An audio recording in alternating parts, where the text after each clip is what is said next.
Olá, olá, eu sou a Natália Vire, editora do Exame Insight, e esse é o Vozes do Mercado.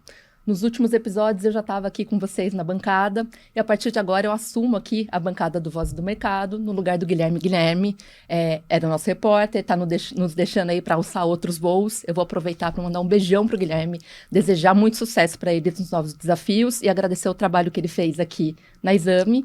E aqui, agora, sob nova direção no Vozes do Mercado, eu vou mudar um pouquinho o perfil aqui do programa. Normalmente, a gente traz gestores, economistas, falando muito aí do mercado financeiro, do lado do financiamento, de uma parte do mercado. E agora eu vou trazer também CEOs de empresas abertas, que são, acho que, a outra metade aí, e de empresas que estão se destacando no mercado. Eu acho que eu não podia começar de maneira melhor aqui. Eu estou hoje aqui com o Milton Pilão, CEO da Horizon. Milton, muito obrigada pela sua participação aqui.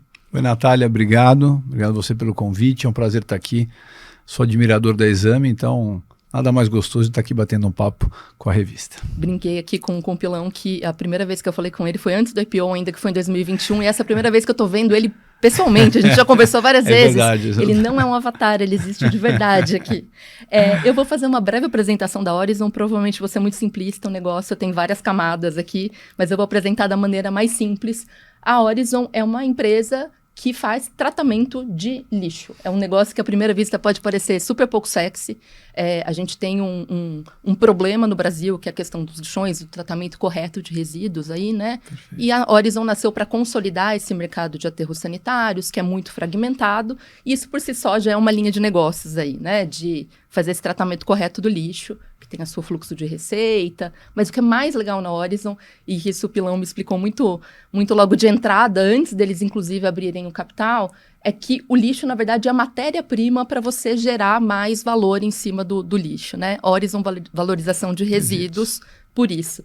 O lixo é a matéria-prima, a partir disso dá para criar várias outras coisas, como biometano, biogás, né? O biometano é o combustível do futuro, equivalente ao gás natural, mas com muito menos emissão de carbono, créditos de carbono e uma série de outras linhas de receitas aí que vocês estão avaliando. E aí eu acho interessante colocar isso em termos de retorno de mercado, que vocês estão conseguindo fazer isso com uma rentabilidade interessante. Eu peguei os números do balanço aqui. No terceiro trimestre, o volume de resíduo nos aterros da Horizon aumentou 5%, quando você compara com o terceiro trimestre do ano anterior. Mas a receita avançou 29%. Ou seja, com a mesma base, vocês estão conseguindo extrair mais valor. O EBITDA cresceu 70% na comparação anual. Então, acho que é bem aquela característica de compounder, né? Você vai fazendo a sua geração de caixa, trazendo ali para outras linhas de negócio e conseguindo gerar mais valor a partir do mesmo pool aí, né? Do mesmo produto, da mesma matéria-prima. Com isso, a Horizon tem sido uma das líderes aí, teve aquela leva de IPO de 2021, eles são de fevereiro de 2021, tem várias empresas que já não estão mais na bolsa, tem várias empresas que estão ali, mas estão praticamente convalescendo, valendo uma fração do que elas valiam ali, né, quando o juro estava 2%, a Horizon subiu 100% desde então. Eu estava até brincando, né? Subiu 100%, de um juros para 2 para 14, quase, olhando para frente agora.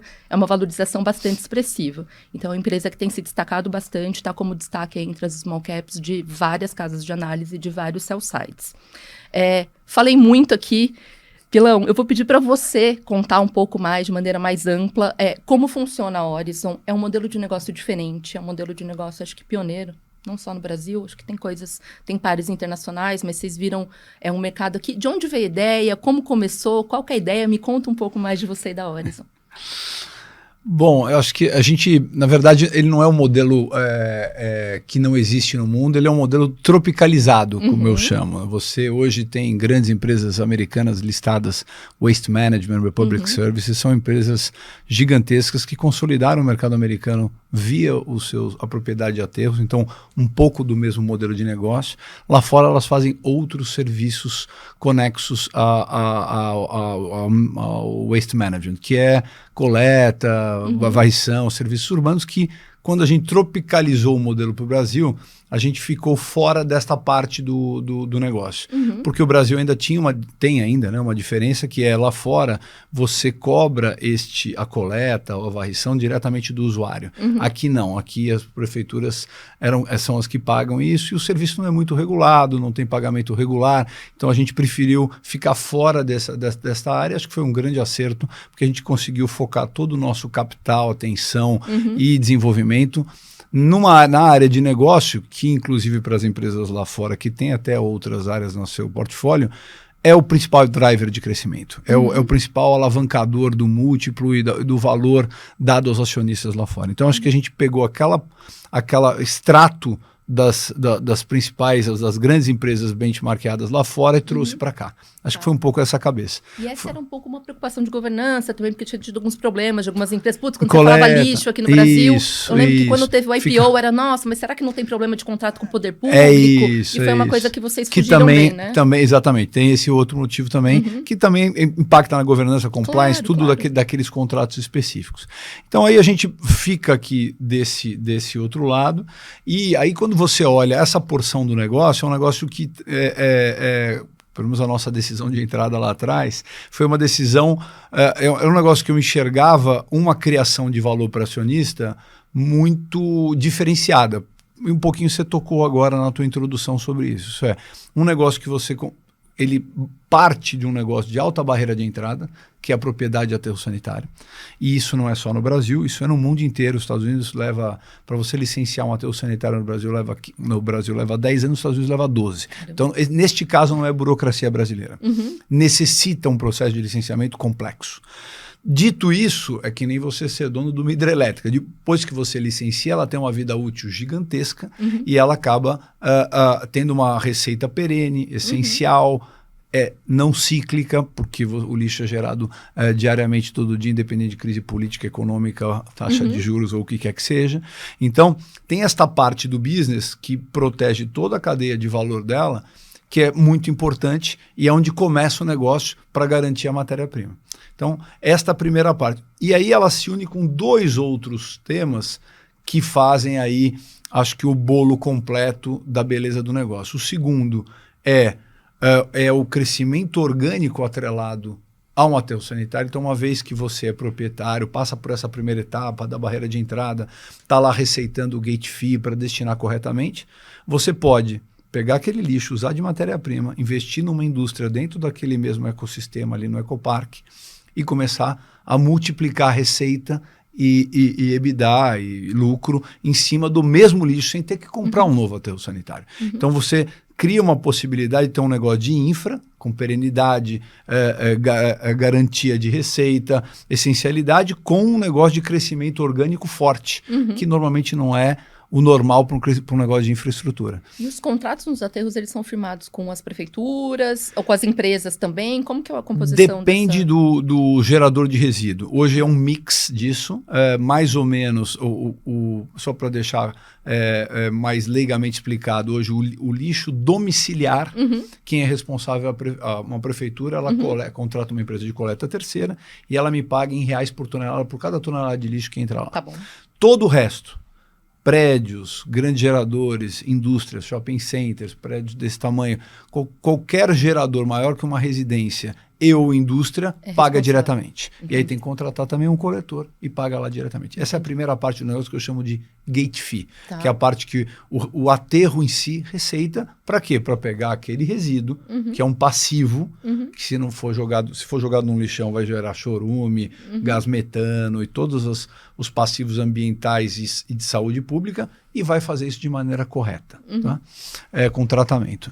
Então essa é a primeira parte. A segunda é transformar isso numa matéria-prima ou extrair dessa matéria-prima algo que possa ser transformado em valor. E aí depois passamos um pouco sobre isso, mas é isso que dá o crescimento orgânico junto com a base de receita bastante sólida. Isso é, como você disse, a gente vai criando valor em cima. Nós não temos variação de receita, porque a base de infraestrutura tem lá uma receita, um EBITDA sólido, perene, por 30 anos, e você vai só construindo novas receitas em cima desse mesmo. E esses contratos são de 30 anos, porque o aterro é o aterro que está ali e não tem outro destino para aquele lixo, né? Isso, no final, o aterro ele acaba sendo monopolista porque o lixo ele não viaja mais do que 100 quilômetros. Então, uma vez que você licenciou, passou por todo esse processo e é dono ali do aterro, todo o lixo que é gerado a 100 quilômetros vai para lá. Entendi. Então, quando eu falo 30 anos, é porque a vida útil média dos nossos aterros hoje são 30 anos. Entendi. Vão ser mais que isso, porque cada vez que a gente coloca uma indústria e separa reciclado,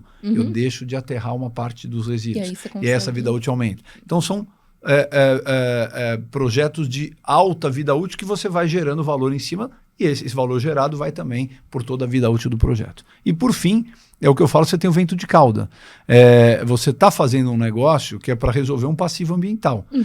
Todo dia a população, nós aqui geramos o resíduo, se ele não for tratado de maneira correta, você gera um passivo para o meio ambiente, com chorume no lençol freático, com metano para a atmosfera. Então você tem um tailwind aí que você tem o lado do mercado financeiro, ESG da companhia, fundos hoje que têm uma preocupação em investir em empresas que buscam esse viés, e tem também o outro lado, que é o lado da descarbonização, o lado do climate change, o lado social de impacto positivo do ativo, que também acaba trazendo incentivos, acaba trazendo regulação, acaba trazendo interesse da mídia, que eu brinco que o lixo era tratado de maneira mais pejorativa, e hoje em dia virou meio moda, tratar o lixo, porque exatamente, acho que a população começou a cair a ficha de que se o lixo dela não for tratado corretamente, vai voltar para ela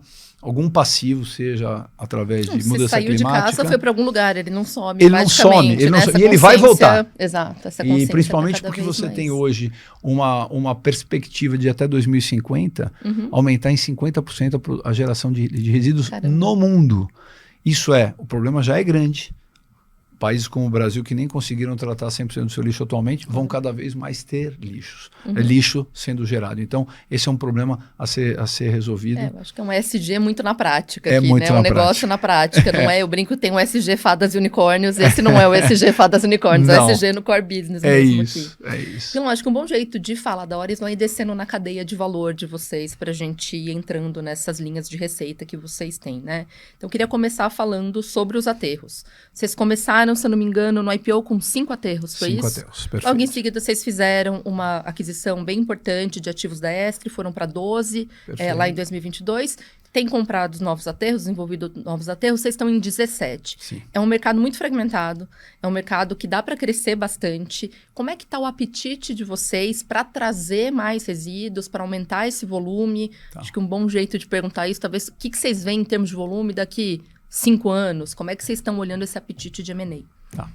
Ou vou começar falando um pouquinho de histórico. Tá. Acho que quando o nosso mandato no IPO, e seguindo a linha do under promising, over performing, a gente chegou no mercado dizendo o seguinte, que nós iríamos tentar ser o consolidador desse mercado, dado o fato de que, de novo, quando você olha fora do Brasil, esse mercado de aterro sanitário tem sempre por país 3 grandes players que consolidam isso. E o Brasil não tinha isso. Então, o Brasil hoje gera quase 80 milhões de toneladas, 30 e poucas milhões aí vão para lixões e o resto vão para aterros sanitários. E dentro desse pacote de aterros sanitários, ainda existia muita pulverização. Então, Qual que é o share que vai para lixão hoje ainda? Hoje, quase 40%, 39% do resíduo ainda vai para lixão. É um absurdo. É uma das estatísticas mais aterradoras de subdesenvolvimento, né?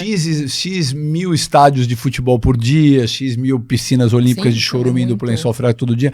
É algo que foi se tornando algo do dia a dia, mas que é inadmissível. Sim. Então, mas eu acho que agora, assim, voltando um pouco para a história de fechamento de lixão, a gente tem visto o fechamento de lixão desde o marco regulatório, faz 4 anos que o marco foi feito, a gente diminuiu o número, hoje ainda tem 2.100 lixões abertos, eram quase 3.000, mas ainda falta muito. Acho que a pressão regulatória, a pressão da mídia, a pressão da população tem feito os órgãos de regulação fecharem cada vez mais. Mas voltando para os aterros, então a gente tinha essa premissa de, no IPO, ser o consolidador e construir pelo menos uma planta, que era o mais difícil naquele momento, acho que a gente falou ali naquela época, que era, você vai gerar energia de lixo, você vai gerar biometano de lixo, você vai gerar reciclado, algo que a gente já se faz lá fora há muitos anos e que a gente trazia isso para o mercado.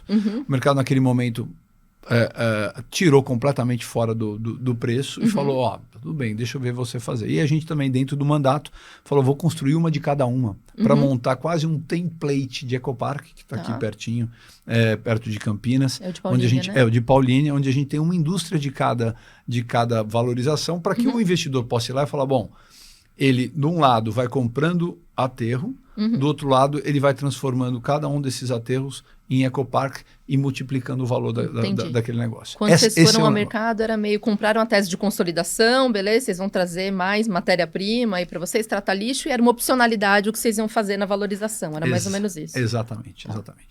Nesse período, acho que a gente conseguiu mostrar para o mercado e consolidamos, saímos de 5 para 17 aterros. Hoje, a gente é o maior no Brasil em volume já, e mesmo assim só temos 11% do mercado, em termos de volume de lixo gerado, tá? Dos 80 milhões, aproximadamente 9 milhões de toneladas aí no ano passado.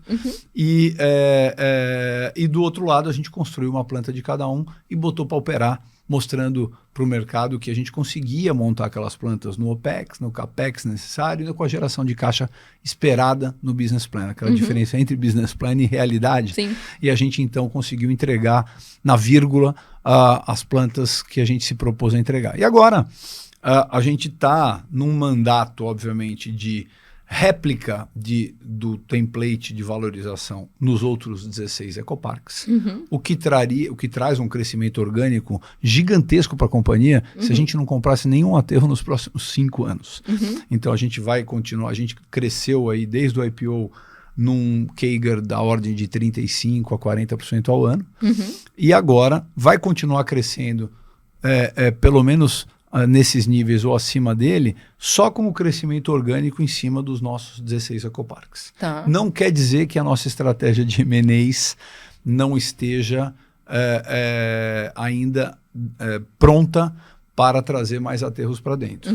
O mercado brinca que a gente sempre vai surpreendendo o mercado. E eu prefiro falar sempre pouco de M&A, porque M&A ele tem uma mortalidade entre o início de diligência e o contrato assinado. Então, eu não gosto de dar muita expectativa. Eu só falo para o mercado que hoje a gente tem 9 milhões de toneladas sobre administração e tem 4 milhões de toneladas sendo diligenciado. Eu prefiro não falar em número de aterros, porque aí depende, às vezes aterros grandes, aterros pequenos, mas você tem aí quase mais de 40% do nosso portfólio hoje em diligência. Que podem se tornar M&A? Sim. Podem não se tornar também e morrerem todos. Mas essa estratégia vai sempre continuar na nossa mente. E a ideia da companhia, sim, é multiplicar o volume de resíduo também ao longo desses 5 anos em paralelo ao crescimento orgânico. Você sempre tem que olhar estrutura de capital e foco. Acho que esse é um ponto importante. O primeiro lado, no foco, eu acho que a gente foi muito feliz, a gente brinca, que a gente sabe fazer aterro sanitário, biometano, reciclagem, que foi o que a gente apresentou nesses últimos 4 anos, e vamos continuar fazendo isso. O espaço é gigantesco. Não vou, nesse momento, internacionalizar, porque no Brasil tem esse mundo de espaço. Vamos fazer o que a gente sabe fazer, porque a integração desses ativos é muito mais rápida. Você vê, eu integrei 12 aterros sanitários em 3 anos, numa base de 5, sem ter nenhum desbalanceamento na operação da companhia. Tá. Se a gente continuou operando, conseguiu levar nossa cultura, nossos padrões de operação. Parte do crescimento do EBITDA também da margem já vem dessa integração, né? Que Vem vocês conseguem fazer do próprio dúvida. Negócio base, vamos dizer, vocês já conseguem É extrair o plug and play. A gente acaba tendo vamos dizer, uma estação de gestão para todos os aterros. Os KPIs são os mesmos, o tipo de gestão é os mesmos, os sistemas são os mesmos. A gente vai só plugando o aterro sanitário e depois, e aí agora, recentemente, faz 6 meses, a gente subdividiu a companhia nas áreas de negócio. Isso é a área de gestão do aterro, a área de gestão das plantas de gás e energia e a área de gestão das plantas de reciclado. Aí fica mais fácil ainda. Cada uma delas sabe quando tem que entrar naquele aterro e implantar o seu... A gente brinca que a gente só sabe fazer McDonald's, só faz McDonald's. Então tá lá, a formulazinha tá pronta, Sim. entra, faz a formulazinha. Porque você tem uma questão de treinamento, você tem uma questão de cultura da companhia, como é que você leva isso? Acho que esse foi um dos grandes erros. Estava até escutando um podcast recentemente sobre um dos papas de M&A americano, e ele fala que o M&A no papel é lindo, mas os grandes empresários às vezes esquecem do processo de integração. O processo de integração é super importante. Sim. Então, acho que a gente fez isso. Não deixa aí, olha aqui no lixo, tem muita oportunidade para outras coisas. Sim. Tecnologias daqui, dali. Perder o foco é fácil, a gente não né? perde o foco. Vai no aterro, a gente sabe que tem 30 milhões de toneladas vindo de lixões que vão ser fechados.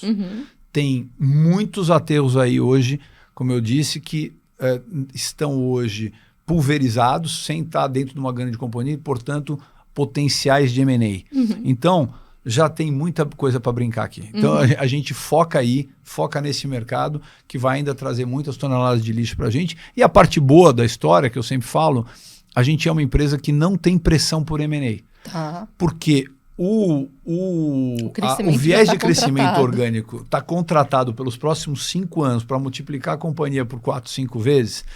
O investidor não me pressiona para fazer M&A. O que é muito bom, porque, de outro lado, eu posso, dentro dessas 4 milhões de toneladas, por exemplo, olhar e escolher aqueles M&As que dão maior valor para o meu acionista. Claro. É como a gente faz, e a gente tem também uma coisa boa que o mercado hoje dá credibilidade a nós, é saber fazer M&A com valor. A gente tem feito de maneira justa, ninguém está fazendo nenhum negócio que está prejudicando o outro lado, mas eu acho que a gente faz M&As hoje que traz muito valor, tanto para o vendedor do outro lado, quanto para nós aqui, que vamos instalar todo esse pool de indústrias em cima daquele aterro. E nessa estratégia de aquisição, esses 4 milhões aí que estão em diligência, eles são mais pulverizados, não tem grandes players que têm um volume muito grande? Não, são pulverizados. São mais pulverizados. Hoje são M&As menores que vocês têm feito individualmente, né? Na verdade, assim, nesses 4 milhões tem de tudo, tá? Tem menores, a gente tem priorizado nos últimos 9 meses M&As menores, porque eles afetam menos a minha estrutura de capital. Tá bom. Hoje a minha estrutura de capital ela está inteirinha voltada, a prioridade zero de uso da estrutura de capital é para a construção de planta de biometano. Sim, que é bem que intensivo estão com os contratos assinados de venda de gás, e a gente está construindo essas plantas ao longo dos próximos 3, 4 anos. E aí a gente deixou um espaço no balanço para fazer as aquisições que cabem, e aí são estas.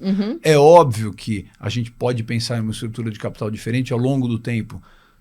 Se vier um M&A à la Estre, um M&A disruptivo, pode. E a gente não vai parar de olhar. A gente está sempre... É o meu dever fiduciário olhar todas as oportunidades, dado que a gente é a empresa que tem a única que não faz aqueles outros serviços e tem foco total no crescimento, na destinação e no agregar valor ao resíduo. Entendi. Descendo aqui na cadeia de valor agora, vamos falar de biometano, que eu acho que foi, né, o que vocês estão mostrando que vocês conseguem fazer. Eu acho que ainda tem um desenvolvimimento importante para fazer pela frente, mas vocês estão com contratos importantes e boa parte do investimento. Quanto que vocês estão falando de investimento em 2, 3 anos? Eu tenho um fato relevante que a gente falou, que hoje já é bem maior, porque a gente acaba tendo aí... A gente vai trazendo, acabei de comprar o biogás de 3 aterros de terceiro, então quanto mais, cada vez que entra um biogás novo, você tem mais projeção de investimento para frente. Sim. Nesses próximos 24 meses, já está, agora a gente pode olhar depois senão a CVM A última vez que a gente falou, eu acho mas que era uma coisa como de 1,2 bilhão de reais. Era o número que tinha já. E ela não puxou sua orelha nessa matéria, não então mudou, fica tranquilo. 1,2 bilhão de reais para 8 aterros, se não me engano. Então, hoje eu tenho 17, então isso vai... É o que eu falo, cada vez que a gente compra o aterro, eu retroalimento o crescimento orgânico do outro lado. Porque eu crio mais oportunidade para fazer mais uma planta de biometano, mais uma planta de reciclagem, mais um crédito de carbono e assim vai. E aqui, para trazer para a conversa, quem não conhece tanto o modelo da Oris e tudo mais, conta um pouco do biometano, da estratégia de vocês. Acho que vocês começaram com essa estratégia de fazer plantas de biometano nos aterros que vocês já têm. Sim. Né? E aí, escalando isso, acho que essa era parte do projeto. É isso. Agora também vocês estão comprando de terceiros, acho que a gente pode falar isso numa segunda etapa. Mas conta a oportunidade, o que vocês estão vendo aqui para o biometano. Acho que é bom para trazer também quem não conhece tanto o modelo de negócio. Tá bom. O lixo hoje, 50% do lixo é orgânico. Tá? O orgânico, ele, como é que eu valorizo ele? Lembrando aquela história dele. Ele chega para ser destinado, eu recebo para isso, depois eu busco alternativas de valorização. O orgânico, para ser valorizado, é extrair o biogás que ele gera. Ele decompõe, gera um gás chamado biogás, que tem 50% de metano, rico em metano. É um bom combustível, é um combustível renovável. Então, só que você não consegue vender o biogás. O biogás, primeiro você extrai, e aí, para ele virar um produto, você tem que transformar ele ou em energia elétrica e vender no grid. Que era o que muita gente fazia com cogeração, eu ainda especialmente faço, raiz e tudo eu ainda mais. faço em alguns ecoparques, ou o biometano, que é o gás natural renovável. Tá? Hoje, dado a matriz brasileira de energia renovável ser muito rica, com hidrelétrica, eólica, solar, você acaba tendo uma competição maior aqui e o retorno para a utilização do biogás em biometano é muito maior do que eu fazer energia. Então, eu tenho a opcionalidade de fazer energia? E o potencial de descarbonização é maior também, né? E o potencial de descarbonização é muito maior. E aí, quando você olha o lado de descarbonização, você vê uma matriz de gás brasileira que consome 80 milhões de metros cúbicos por dia. E desses 80 milhões, 50 milhões são produzidos no Brasil, 30 milhões são importados. Quanto é a oferta de gás natural renovável nessa demanda? Menos de 1 milhão. Isso veja como é diferente a matriz energética e a matriz de gás. A oferta de gás natural renovável é muito pequena no Brasil. E aí, os aterros vão ser, sim, uma parte importante dessa oferta. Né? Hoje a gente já tem dentro de casa, para fazer nesses projetos, agora já contando com os 17 aterros, e mais os 3 que estão, que a gente comprou biogás, a gente vai ter, quando eles estiverem todos produzindo biometano, 1,3 milhão de metros cúbicos dia de biometano disponível. O que é o dobro da oferta atual de gás natural renovável. E ainda não começa nem a beliscar o tamanho da demanda. E aí tem aquele fato de também os aterros estarem mais dentro do país, onde muita gente não consegue nem acesso ao gás natural que passa pelos gasodutos do litoral, né? Então você abre um novo mercado endereçável. Aí você tem o aspecto, eu acho que quando você olha para os nossos compradores de gás, você tem diversas vantagens e para cada um eles se utilizam de uma vantagem diferente. Claro que tem a primeira e mais importante sempre a descarbonização, mas você tem que olhar as econômicas do outro lado. E nas econômicas você tem esse ponto, o ponto logístico do gás que vem dos aterros. A logística nossa é muito mais barata, ela está do lado do consumidor e não offshore ou o que seja. Então você tem um ponto logístico importante. Você tem um ponto de você não atrelá-la nem ao Brent, nem ao dólar. Para muitas indústrias isso é muito importante. O cara tem o produto dele vendendo aqui a IPCA e aí tem uma guerra lá na Ucrânia, o custo do combustível dele vai para a lua ou uma crise fiscal como essa que estamos agora, o dólar vai para 6. Um bom dia para a gente falar de dólar hoje. É um bom dia para falar para isso. Ele compra o gás natural renovável, biometano meu, a real IPCA. Então, também tem um ganho econômico aqui. E aí, para cada matriz você tem um ganho. Agora, o combustível do futuro trouxe a matriz da substituição do diesel. O diesel é um combustível caríssimo. Então, o biometano ele pode substituir o diesel, trazer todo o benefício da descarbonização e ainda, nesse caso, ser mais barato do que o combustível original fóssil, porque o diesel é muito mais caro do que o gás natural. E hoje a gente está falando, inclusive, para localizar o leitor aqui, o leitor, desculpa, quem escreve muito para a imprensa, o espectador aqui hoje, para localizar, a gente está falando no dia do anúncio do pacote fiscal, né? Então a gente está dólar a 6, juros disparando e tudo mais. Vocês estão fazendo tudo isso agora, esses investimentos em plantas de biometano, isso exige um CAPEX importante. Conta um pouco como é a estratégia de vocês nesse sentido, que eu acho que vocês estão conseguindo fazer contratos, né, para já dar uma segurança ali. Sim. É quase um Project Finance mesmo? É um Project Finance, né? Eu queria que você contasse um pouco isso, porque você não puxa, como é que você vai fazer esse caminhão de investimentos com esses juros na altura e conseguir convencer o teu investidor que você vai ter o retorno ali esperado, né? Sem dúvida. Conta um pouco da estratégia para fazer esse ramp-up. Eu acho assim, o primeiro, a gente vai fazendo esses investimentos, eu digo dentro do balanço, que é o reinvestimento da geração de caixa dos aterros. Então, os aterros vão fazendo, são geradores, autogeradores de caixa, perenes, e eu vou reinvestindo aquele dinheiro gerado anualmente em plantas de biometano que vão adicionar valor e adicionar profit em cima do ganho já atual dos aterros sanitários. Então, primeiro, o caixa vem daí.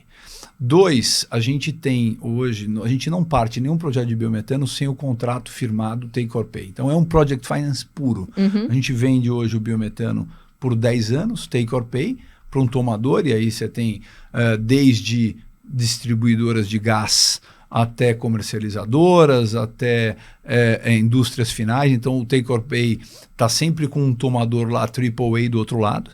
Então a garantia de recebimento daquilo é forte. Você não tem rocket science em termos de tecnologia, porque ela já é utilizada há 15 anos lá fora. A gente importa a tecnologia utilizada há 15 anos e o biogás já está dentro de casa. Então o projeto ele é muito de baixo risco.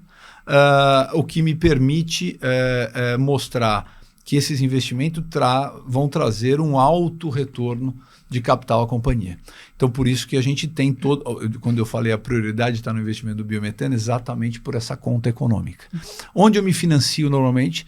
BNB, projetos do Nordeste, BNDES, aqui. Hoje você tem linhas, seja do Fundo Verde, seja incentivadas desses bancos de fomento, que são linhas que conseguem escapar dessa alta taxa de juros que aparece aí no Copom. Então você acaba tendo aí FINEP, você acaba tendo BNDES, você acaba tendo BNB, e são linhas de financiamento hoje que elas buscam esse tipo de empreendimento. Descarbonização, verdes, resolvendo um problema de passivo ambiental. Clima, indústria verde, esse tipo de coisa. Exatamente. Então a gente se financia muito por aí, e aí você consegue ter realmente altos retornos e uma financiabilidade de projeto em cima do contrato de venda de biometano, que permite uma solidez muito forte na estrutura de capital para esse build-up aí de CAPEX. Quem tem sido comprador, você já trouxe isso um pouco de biometano, você falou de distribuidoras, né, de comercializadoras.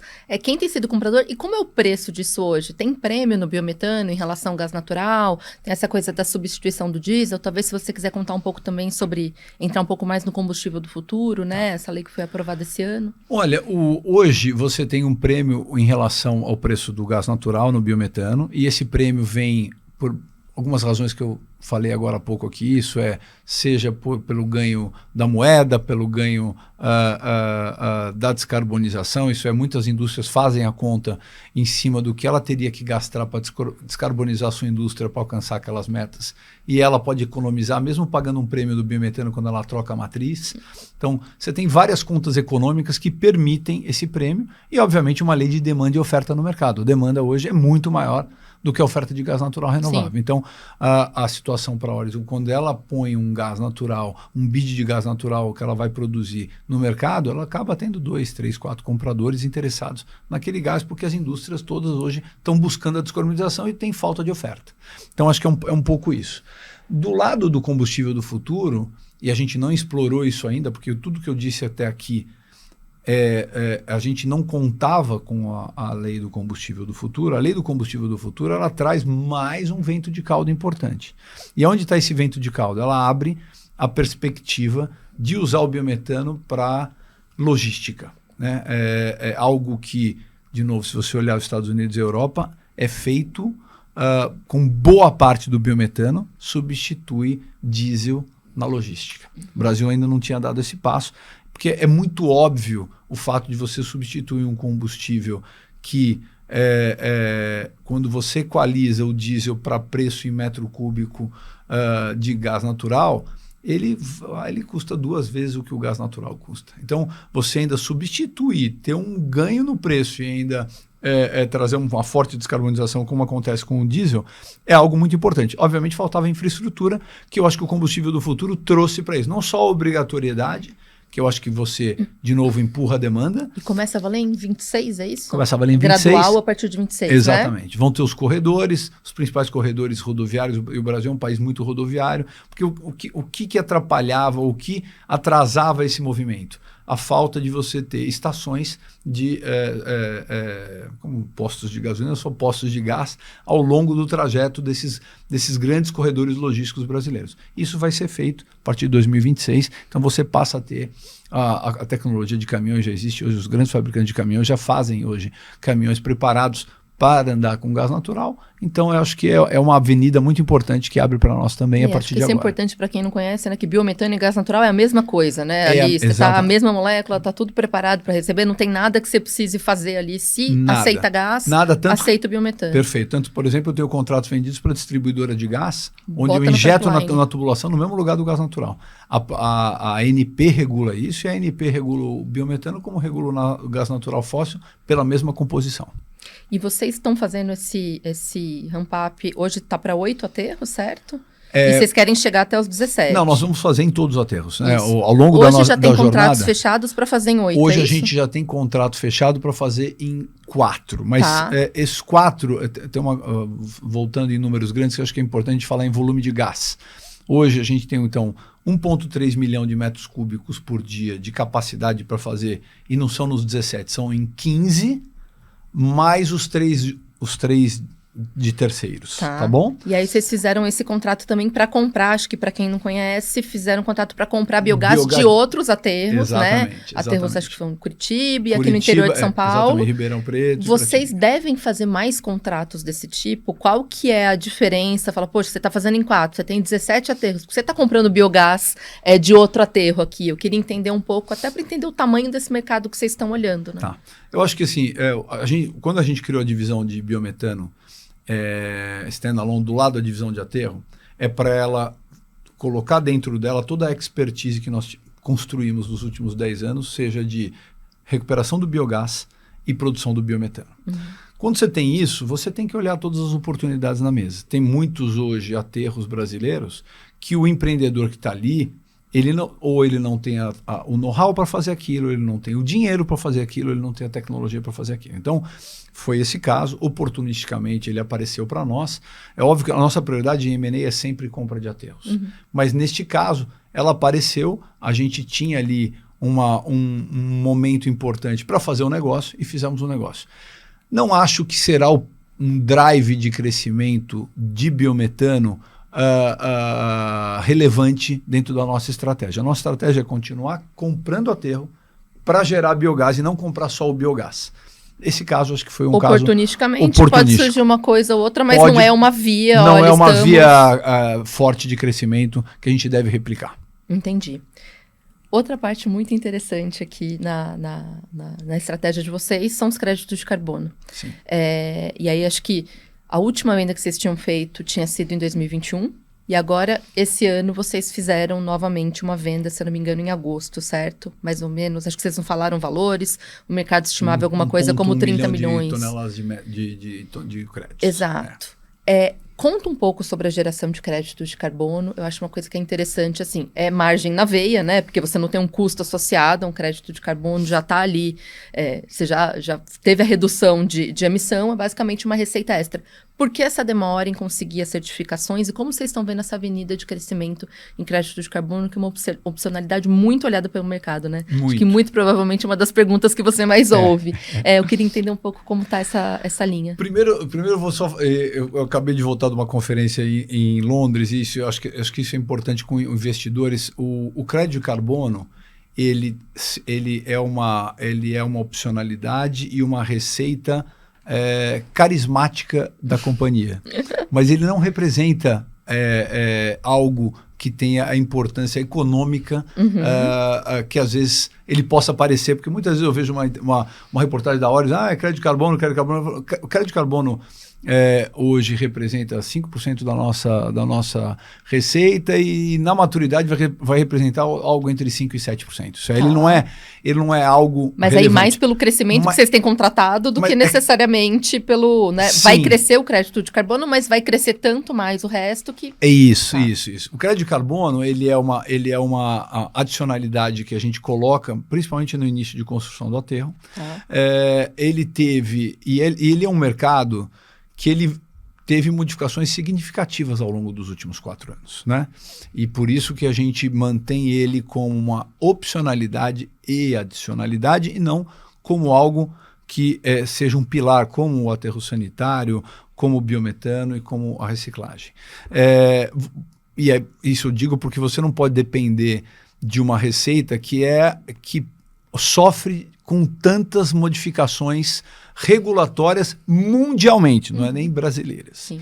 Então, vamos falar um pouquinho o que é isso, Pilão. O que aconteceu? Em 2021, em dezembro de 2021, o Acordo de Paris sofreu lá um bloqueio no artigo 6 e as empresas que geravam crédito de carbono não puderam mais vender esse crédito de carbono no mercado regulado. Então veio uma norma e falou, todo mundo que tem crédito de carbono registrado vai ter que re-registrar no mercado voluntário e vai vender no mercado voluntário enquanto a gente não destravar o artigo 6. Regulado, que era aquela história do MDL, protocolo de Kyoto, aquela coisa lá, que quem é mais velho vai lembrar que foi um grande mercado. Foi um grande mercado. E esse mercado regulado, que é o mercado de compliance, é um mercado completamente diferente, porque é um mercado obrigatório. Sim. Como o próprio nome diz, as empresas lá fora são obrigadas a comprar uma parcela de carbono para offsetar a sua geração, e aí ela vai e tem que comprar. O voluntário, como o próprio nome diz, ele compra voluntariamente. Então é um mercado bem diferente. Então a primeira coisa que a gente passou de 22 para cá foi a migração dos projetos para o voluntário. Aí você tem grandes ONGs e ONGs lá fora, não tem o mesmo tom que tem a ONG brasileira, são entidades chamada Gold Standard, Verra, extremamente com alta credibilidade, que fazem o registro desses projetos. Todas as empresas que geravam crédito de carbono acabaram buscando essa migração rápida, porque não podiam mais vender no MDL. Viu que podia gerar, porque veio também essa onda do SG do mais Floresta forte, né? E tudo mais. E foi lá, e aí houve um gargalo gigantesco. A empresa nós ficamos aí 1 ano e meio sem poder registrar um novo projeto. Por isso que a gente começou a acontecer os registros agora no primeiro semestre desse ano, e aí a gente começou a vender de novo. Então, hoje são quantos aterros registrados? Hoje a gente já tem 3 aterros. Na verdade, ontem teve um fato relevante que registramos o 4º. E aí a gente vai registrar. Eles vão agora, como eu digo, acho que esse problema ficou para trás. Agora os registros vão vindo numa esteira. Basicamente, os primeiros já saíram e agora eles vão vindo um atrás do outro. De aterro não tem tanto rocket science, assim, né? Porque o crédito florestal tem aquela coisa da verificação, é aquilo, não é? Mas de aterro é meio iris verdes. Então, agora você tocou num ponto extremamente importante. Isso hoje está diferenciando o nosso crédito de carbono por lado bom versus outro crédito, por exemplo, o crédito florestal. Isso você viu...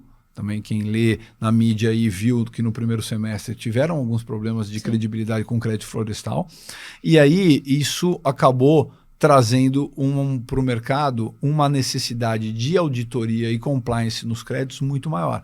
Porque muitas empresas que estavam baseadas nas suas metas comprando um determinado crédito, esse crédito, seja ele porque o projeto não foi executado, seja porque o projeto que estava lá não era bem aquele que estava sendo executado, seja porque é difícil você monitorar um projeto desse de floresta, porque você tem que monitorar as espécimes, tem que monitorar quem é que está cuidando, sempre está numa área longínqua, numa floresta. Não tem adicionalidade, aquela floresta estaria preservada ou não estaria. Você tem que monitorar a geração disso normalmente anos para frente, então você compra em advance, depois chega lá, não dá aquela geração. Então tudo isso acabou fazendo com que o mercado começasse a olhar de novo o que eles chamam de créditos que não eram carismáticos. O Floresta era muito mais carismático.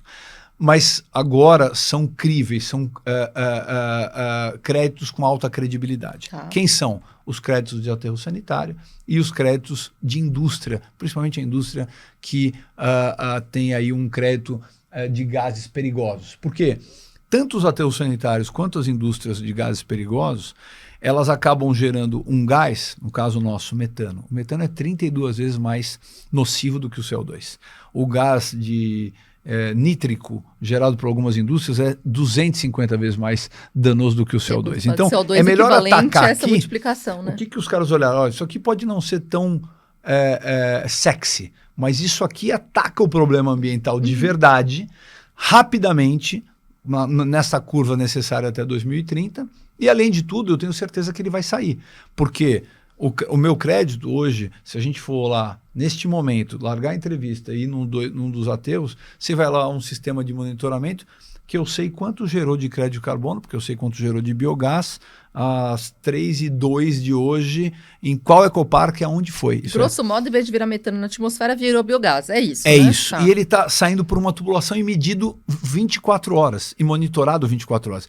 Então você tem a credibilidade que aquele crédito está sendo gerado e que aquele gás nunca mais vai voltar para a atmosfera. Não é uma árvore que de repente ele manteve, mas daí ela acabou sendo derrubada ali na frente e ele nem teve esse monitoramento. Então você acaba tendo aqui, de novo, os olhos do mercado voluntário. Estava agora também em reuniões com vários clientes lá fora para conversar um pouco sobre isso. Tá. E aí teve uma mudança de perspectiva no nosso jeito de vender crédito. Uma coisa é vender crédito no mercado de compliance. É uma venda passiva o mercado de compliance. Outra coisa é vender crédito no mercado voluntário, onde você tem que mostrar a beleza do seu crédito. Então nós montamos uma área. Essa primeira venda que foi divulgada aí há 2 meses atrás, ela já é uma primeira venda direto para o cliente final, um grande player europeu. Tá. E aí é cliente final ou é broker? Cliente final mesmo. Cliente final mesmo, tá.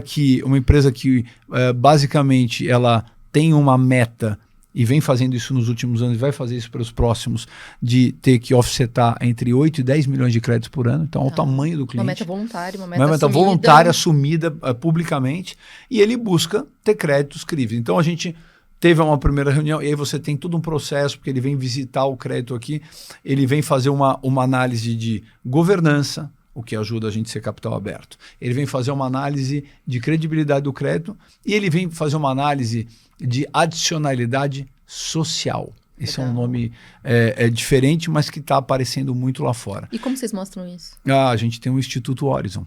Então, a gente criou o Instituto Horizon há 12 meses atrás. A gente sempre fez muitas ações sociais, mas elas não estavam organizadas.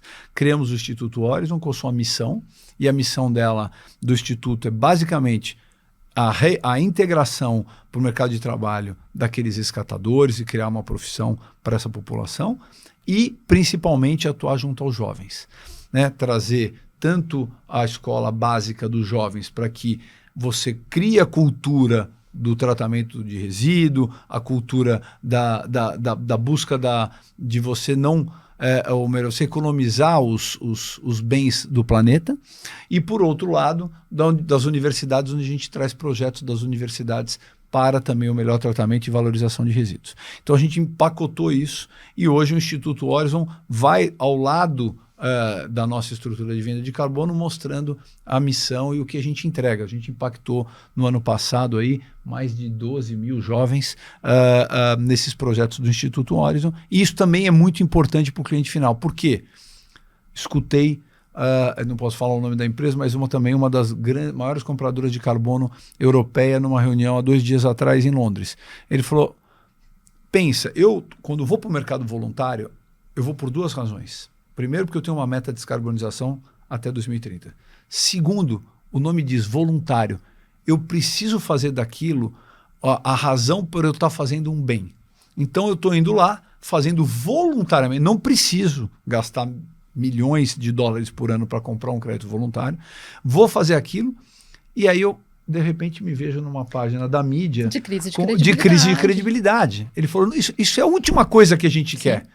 É que você faz algo voluntário para que tenha... Estou tentando fazer tudo certo, para que faça um bem para a imagem da companhia. Né? Então a gente viu isso, e eu acho que a gente vai, ao longo dos próximos meses e anos, ter aí de novo, a volta de uma venda regular de crédito de carbono agora dos projetos que já estão registrados e aí terão a sua vida útil pela frente. Você contou que olhando para frente é isso, com a maturidade dos outros negócios, do biometano, do própria integração dos aterros e tudo mais, olhando, vai para o médio, longo prazo, crédito de carbono não deve ser uma receita tão relevante. Dito isso, vocês têm um estoque aí, né, para registro e para venda agora, que eu acho que no curto, médio prazo pode ser relevante por conta dessa defasagem que ficou. Hoje, dos aterros de vocês, eu acho que eu já fiz essa pergunta, mas eu não anotei aqui. São 3 aterros registrados. Vocês já pediram registro para todos? Não. Tá. Hoje porque é o seguinte, as regras do mercado voluntário, você tem alguns aterros que você não pode, que eu não consigo migrar do MDL para o voluntário. Entendi. Aliás, essa nova última decisão que liberou o artigo 6.4 vai me liberar esses aterros agora para vender. Então, também vamos nesse falar mercado disso regular. Depois, que tem o mercado regulado lá de fora e tem o nosso aqui também, que também eu não sei se tem um... Exatamente. Então, hoje a gente tem 3 projetos, mais um que esse que foi ontem, então são 4 projetos registrados e a gente tem aí mais 3 projetos que estão aí em caminho de registro. Tá. Registrando esses projetos, você vai criar aí um estoque da ordem de 6 milhões de toneladas. Essa é uma beleza, eu não perco o crédito que eu gerei até agora. Então ele retroage. E 2, uma geração regular da ordem de 3 a 4 milhões de toneladas todo ano. Para esses voluntários, ainda sem falar do novo MDL. E por enquanto vocês fizeram uma venda de mais ou menos 1 milhão de toneladas. 1 milhão e 100 mil toneladas, né? exatamente. Você estava me falando dessa mudança agora, né? Da volta do carisma dos créditos de aterros. Você já chegou a falar em algumas entrevistas, em sinalizações para o mercado e tudo mais, que você estava vendo um preço ali, alguma coisa, ou não é nem que você estava vendo um preço, sinalizar alguma coisa como entre $6 e $7,5 para esses créditos. Faz sentido essa conta? O que você pode sinalizar em termos de o que esperar de preço? O mercado voluntário hoje, ele trada 200 milhões de toneladas de créditos por ano. A gente compra informação de plataformas para que a gente monitore qual é o preço médio de venda. E a mercado de balcão, né? É muito difícil. E ele é muito variado, ele não é como uma commodity, ele varia realmente, depende muito dos momentos, ele já teve nos últimos 2 anos variando para baixo, variando para cima, esses $6 está sempre no meio eu diria do preço médio dos últimos 3 anos. Né? A gente já viu ele chegar a 4, já viu ele chegar a 8. Mas é sempre por aí. Tá. Eu acho que o mercado voluntário deve ficar nessa faixa de preço, olhando para frente também. Legal. E agora, para encerrar a questão de crédito de carbono, eu estava pensando aqui, né? Lá em 2021, tanta gente falava de crédito de carbono, vou gerar crédito de carbono. Acho que a Orizon, no fim das contas, é a única empresa que está realmente conseguindo fazer uma linha de receita, que pode ser mais ou menos expressiva, mas realmente com esse, né? Entre as empresas listadas, com essa linha de receita, né? Sem Muitas dúvida. Outras ficaram meio perdidas ali. O que eu ia te perguntar é essa história do mercado regulado lá fora, agora que teve, né, esse acordo aqui na COP29 para o tal famoso artigo 6, que pode ser de novo um novo mecanismo de desenvolvimento limpo, uma coisa parecida com isso, internacional. E a gente aprovou também o mercado regulado de carbono brasileiro, com uma série de pendências, regulamentação ainda e tudo mais. Como que você está vendo isso dentro do contexto do negócio da Orizon? Esse é um upside grande.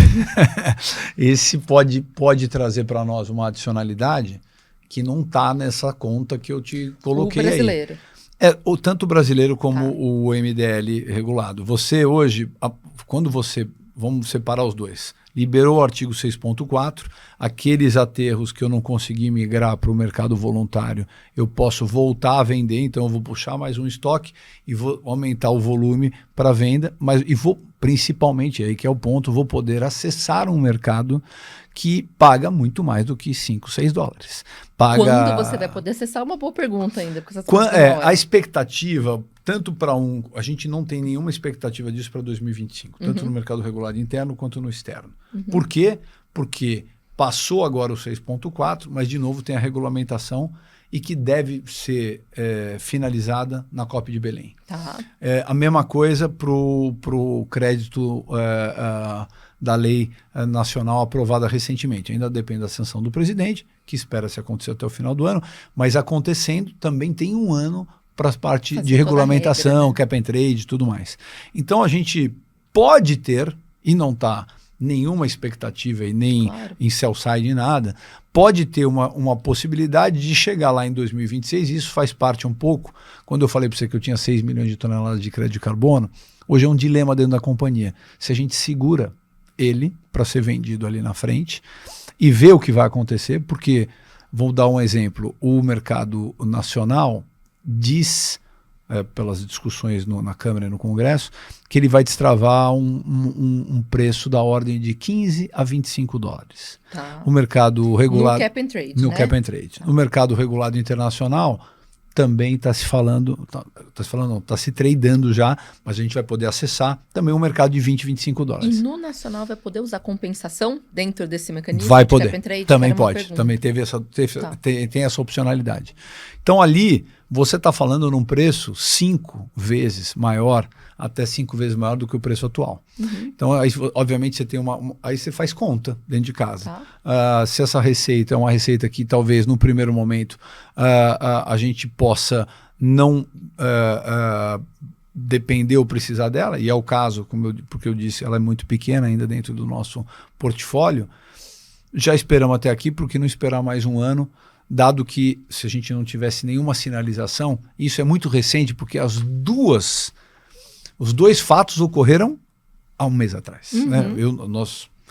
Para nós, foi uma surpresa a aprovação da lei brasileira e foi uma surpresa a aprovação do 6.4. É uma novela, não saía imaginava nunca. Que no Azerbaijão eles iam destravar isso. Eu fui para a COP de Dubai. Eu tinha certeza que na COP de Dubai o 6.4 ia ser destravado. Em Glasgow também achava. Também achei. Novela, não foi. Aí, de repente, quando veio a notícia, eu falei, não é possível. Justo é. Errei a aposta. Mas, assim... E diz que a cidade é linda, Baku. A nossa colega ali, a Riso, que lá, foi aqui, estava embasbacada. Falou que é maravilhosa. Então perdeu uma boa viagem. Perdi.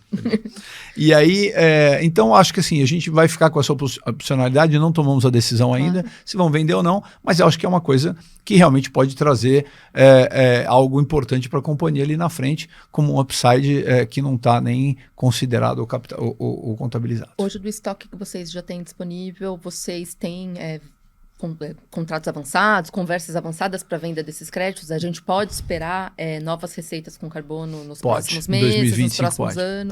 Pode, sim, sem 2025 dúvida. Isso já deve destravar em 2025, assim, a minha tendência a minha dúvida é no estoque, tá? A minha tendência para 2025 é vender o recorrente, né? E aí, isso eu tenho hoje contatos, como esse que eu acabei de fechar, para vender esse carbono ao longo do ano que vem. Acho que é importante a gente não aumentar estoque. A pergunta é se eu vou desovar o estoque agora ou vou esperar um ano para desovar naquele preço maior. Então pode esperar o carbono como uma venda mais recorrente mesmo? Pode. Legal, isso acho que é importante. Sem não dúvida. sei o quanto já está na conta, né? Acho que o mercado gosta de ver conforme você for entregando. Esse é um ponto importante. Tá na conta hoje está zero na conta. Tá. Eu tenho conversado muito com os sell sides e os investidores, não está na conta. E eu acho que para eles colocarem na conta, é algo que a gente vai ter que trazer ainda para o mercado, isso está em construção ainda, que são contratos recorrentes de compra de carbono, de venda, no meu caso, de carbono. Então até agora a gente...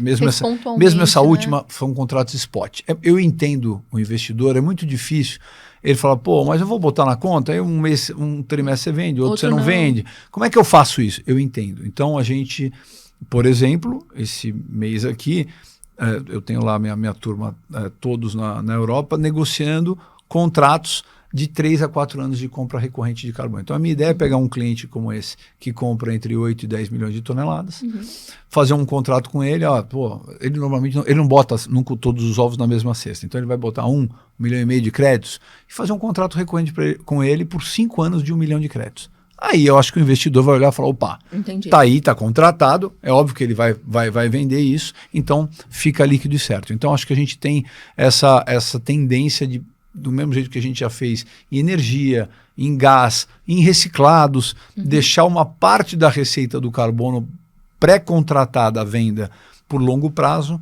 porque eu acho que você vai motivar o investidor conta. a falar, bom, já dá para botar alguma coisa na curva. E aqui, acho que chegando na última parte, teriam várias coisas para a gente falar, mas da cadeia de valor, você está falando muito de reciclado, de reciclagem aqui, tem uma empresa só para isso. Hoje, qual é o tamanho dessa oportunidade, quanto isso gera, qual a estratégia de vocês para reciclagem? Tá bom. E não sei se tem algumas outras opcionalidades, fala assim, várias coisas para fazer com lixo, fertilizante, etc. Como que está isso dentro da estratégia de vocês? É outro que está no estoque. Tá. A gente... E aí conversa um pouco com a estrutura de capital. É quase uma matriosca, né? Você vai abrindo e vai saindo alguma outra coisa aqui. Eu brinco que são ondas, tá? Eu acho que a gente tem... A onda atual é a onda do biometano, certamente, porque o mercado está maduro, os contratos estão aí. Eu não só tenho diversos contratos assinados, como devo ter a maioria dos contratos de biometano assinados nos próximos 3 a 6 meses. Então, eu vou contratar toda a venda e vou construir todas as plantas. Então, isso é algo que está no foco principal da companhia, bem como os M&As de aterros. E a gente, como eu disse, tem que ter foco, tem que ter estrutura de capital, não dá para ter braço para tudo. E, número 1. E número 2, nessa escolha para onde alocar o capital, a gente, obviamente, escolhe aquele de maior retorno e maior maturidade, que são esses que eu acabei de falar. Por que o reciclado ainda não está nesse patamar? Porque a gente construiu uma planta como previsto no IPO e prometido aos investidores, construímos uma planta de triagem mecanizada de resíduos. O que é triagem mecanizada? É que ela separa tudo que é sólido. Lembra? Vou voltar para o lixo. Metade orgânico, a outra metade 35% reciclados, 15% lixo de construção civil. Eu posso separar esses materiais e aí nós podemos ficar um podcast só para falar o que se transforma isso lá fora. Tá? Em que você transforma isso? Tecnologia para tudo quanto é lado, pode transformar para nafta, para reciclado, para embalagem, para combustível de navio, para tudo que tem direito você transforma aquela parte material ali. O Brasil não está maduro por uma razão. A gente trouxe a planta alemã, instalamos e desenvolvemos ao longo dos últimos 2 anos a tecnologia tropicalizada para separar o lixo brasileiro. Eu visitei essa planta alemã em mais de 15 instalações fora do Brasil. E quando a gente trouxe para cá, o alemão nos visitou recentemente, o principal técnico que faz a startup dessas plantas, falou: impressionante o que vocês fizeram na tropicalização dessa planta. Porque o lixo brasileiro tem particularidades. Por mais que venha uma tecnologia pronta, o saquinho de lixo aqui é menor do que o saquinho de lixo lá, então aquela máquina que corta, você tem uma série de tropicalizações que a gente já ultrapassou. Hoje eu diria que a gente tem um know-how adquirido nos últimos 2 anos para isso gigantesco. O problema nesse momento é o mercado. O mercado brasileiro de reciclagem recicla hoje 2 a 2,5%, quando lá fora 30%, 35%, e por uma razão. A gente não tem uma regulação clara aqui para o mercado de reciclagem. Hoje eu pago o mesmo imposto para vender o reciclado do que um produto que não é reciclado. Hoje eu não tenho obrigatoriedade ou tem metas, mas a regulação não aperta os grandes utilizadores ou geradores, por exemplo, de embalagem a utilizar um percentual de reciclado. Então esse mercado flutua muito. Vale para papel, vale para plástico. Essa planta que eu acabei de falar, ela ficou há 6 meses atrás com uma produção de 2 meses de papel reciclado parada no pátio, aguardando a indústria de papel voltar a comprar reciclado, porque o preço do papel caiu lá fora e ela passou a comprar imagino que seja um investimento relevante para você fazer aqui nessa máquina. É muito relevante. Então a gente aguarda a maturidade. Pilão, qual a expectativa? Nossa expectativa é muito forte. Está sendo discutido nesse momento o PL da economia circular no Congresso Federal. A gente espera que no ano que vem haverá essa regulação. E aí veio a regulação. Primeiro, também não vamos acreditar só nela. Vamos ver ela acontecer, vamos ver a indústria se formar, vamos ver a indústria poder chegar a vir, que nem no biometano, me dá contrato de compra de 5, 10 anos, com um preço que pague por aquele trabalho de buscar o reciclado, vai pagar pelo combustível derivado de resíduos, vai pagar por esta adicionalidade que traz aquele material reciclado. A gente vai aí impulsionar essa nova onda. Entendi. Sem querer, eu digo que a gente tem que, além de ser eficiente na vida, tem que ter sorte. Eu acho que isso aqui calha muito com o fato de eu também, se tivesse maduro agora, eu teria uma briga com biometano no meu balanço. Sim, uma chance de distração, capital. É isso. Então ele vai vir. é outro também que está fora do radar dos investidores, mas eu acho que também, e a gente... eu acho que o meu investidor médio, ele gosta muito desse nosso jeito, pelo menos a gente tenta ser transparente e ser parcimônico, pé no chão. A gente gosta de estar... o que eu posso pegar, né? Exatamente. A gente tem essa cultura dentro de casa, até porque a gente veio de um turnaround. Então a gente sabe o que é não ter recurso, a gente sabe o que é não ter acesso a crédito, a gente sabe o que é economizar cada tostão. Então, acho que isso criou uma cultura dentro da companhia que a gente vai nos investimentos certos. E o negócio tem essa beleza. Sim. Ainda bem que eu tenho opcionalidades para escolher onde investir. E aí, eu acho que o meu dever como CEO é escolher a melhor alocação de capital para o meu. E nesse mercado, como a gente está, ninguém está pagando nenhum crescimento extraordinário para frente. Pelo contrário, juros brasileiros, pagando o que tem e olhe lá. Exatamente. Né? Mais ou menos isso. Com esses juros brasileiros, você tem que escolher direito.